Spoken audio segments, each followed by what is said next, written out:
The title of this poem is called Endgame. My best friend Jake says, "You know, I think the best idea in the world, the most beautiful thing ever, is having a best friend. Choosing someone over everyone else. Prove me wrong and I'll disagree." So I say, the new movie, Avengers Endgame.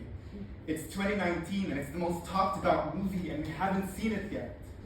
So he says, "You know what? Fine. If the movie is better than having a best friend, then I owe you 2 lunches at school." Deal.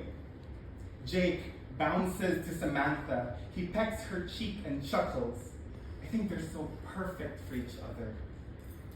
But most importantly, I can't wait to win the bet after we watch the new movie. The night prior to the bet, I struggle in my closet as I look for something outrageous to wear, as I always do. I always FaceTime Jake for his opinion on what to put on. It's busy, FaceTime app says. It's usual for him now.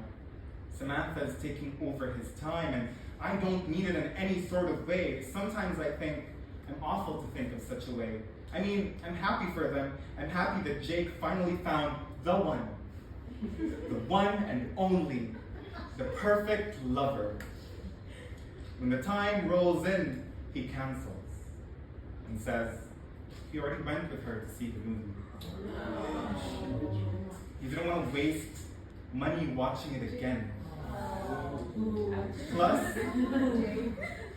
Plus he has to take her for dinner. I can't come, he says, because I'll be third wheeling and it'll be awkward. I'm writing this because I think we should talk about it. Talk about how I feel.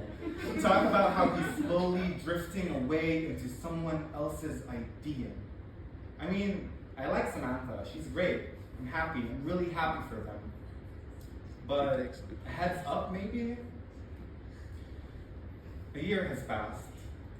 We're not close friends anymore on Snapchat.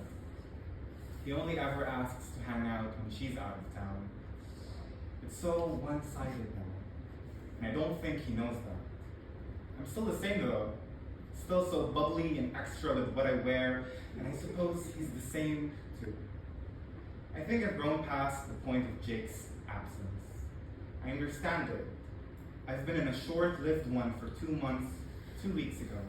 I've been there. Seen what it's like to be in a relationship. I mean, come on, we've all been there. To fathom how your vision centers around one person and everything around you doesn't matter. Until Noor and I broke up.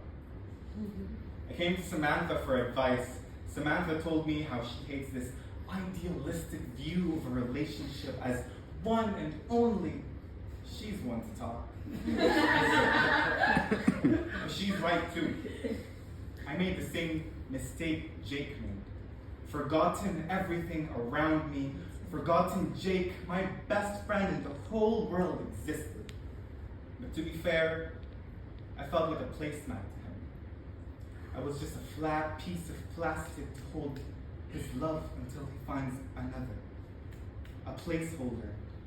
I didn't want to say anything because I know it would ruin his happiness. And it's selfish. But you know what? Jake, I tell him one brave day, I can't help but feel how distant we've become. Huh? He says. I feel greedy telling you this, but I feel like you've forgotten me. Come on, Jocelyn, he says. You know that's not true. I'm still your friend, even if I get so busy with Sam. I think you're just a little overwhelmed. You just got out of a relationship. But you know what could help? You should fall in love more. It doesn't have to be someone. It could be, a passion for something or fashion. Since you always wear crazy things all the time, try to romanticize that. And I backfire. Can't you hear yourself? I'm trying to tell you how I feel about our friendship, but you're trying to push it away. Whoa, Jake interrupts. If this is about me spending more time with Sam, just know that I've always found time to hang out with you. It's not that hard, If anything, I should say the same thing about you. When you were with Noor, you pretended like I never even existed. Pro tip, Jossam, I've been in a relationship with her for over a year, and I always text you. It's a choice, you know. Exactly, I say. It's a choice to you. This was the last time I spoke to him. I should have known that when he talked about best friend being the best thing in the whole world, he was talking about somebody else.